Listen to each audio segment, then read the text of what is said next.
Ayan, magandang umaga po mga kapatid, no? Mga kaguro, mga kababayan. No? This is Benjo Basas of ating guro, TTC Party List and the National Chair of Teachers Dignity Coalition. No? Medyo kagigising lang. Kahapon kasi daming ganap, no? So medyo napagod. No? Pag uwi ko naman, di rin ako nakatulog agad. No? May online meeting. Naginabi rin, ano.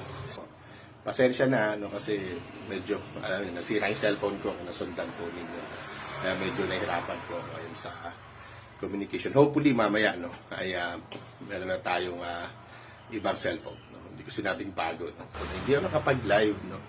Hindi ako nakapagbigay ng update. Although may updates doon sa ating page at sa aking page na personal, of course, sa TDC at saka sa akin. Po, no? Hapon kasi nandun tayo maaga pa sa Congress. No? Well, maganda naman ang result. No? May commitment naman yung DepEd na magkaroon pa ng pagbabago dito sa DepEd Orders number 5 and 10. No? Yan yung highlight kahapon ng hearing doon sa lower house. Pero bagamat may commitment na yung DepEd, huwag po natin tigilan. Keep on sharing our posts doon sa TDC page. Sa pinakamabisang paraan.